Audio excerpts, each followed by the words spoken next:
Bonjour, alors moi c'est Basile Ménassol. Je suis en dernière année d'école d'ingénieur à Supmicrotech Ensem et au pôle formation UMM et je compétite dans le métier de CAO, ingénierie mécanique. Alors moi c'est Sébastien Lacroix, je fais les mêmes études que Basile dans la même école, toujours en alternance avec UMM. Donc moi dans les WorkSkills, je compétis dans la catégorie mécatronique, c'est un métier en binôme.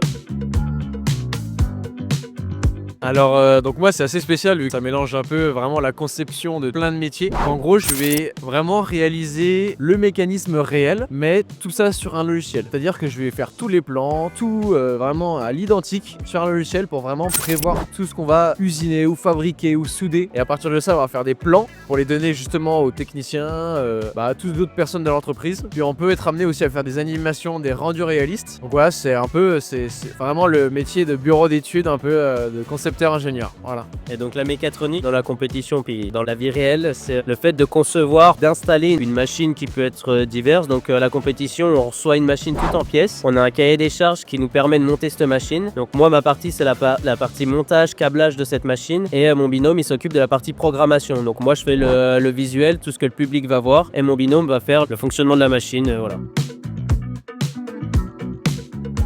C'est assez compliqué parce qu'on se donne un gros objectif, 1 an et demi, 2 ans qu'on s'entraîne, donc c'est très conséquent. On arrive, on est au top de notre forme, on donne tout ce qu'on a et quand c'est la fin, on attend les résultats, on les a, c'est l'objectif est atteint, magnifique et en fait on se retrouve après avec rien. Un nouvel objectif numéro 1 j'ai envie de dire à définir, donc c'est pas évident, on comate un peu pendant 1 ou 2 semaines, donc là c'est le retour à la réalité, c'est reprendre les cours à la normale, tout ça et puis conclure notre diplôme d'ingénieur.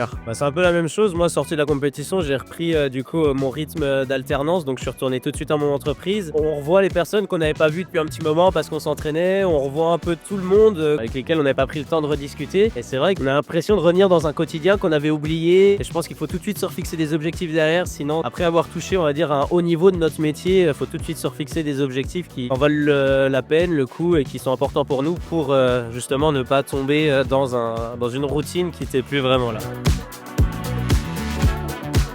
Alors là, Micronora, on est là pour représenter un peu le pôle formation UMM, qui est du coup une partie de notre formation en fait en général. En fait, ils nous ont énormément aidé, pour moi en tout cas, que ce soit pour la partie matérielle et même pour me libérer du temps. Donc on vient ici, on les aide, on fait des interviews, on fait de la com autour d'eux. Et en fait, on parle avec les dirigeants, comment ça s'est passé, un retour d'expérience. En fait, c'est un peu un feedback qu'on fait aujourd'hui. C'est pour ça qu'on est à Micronora.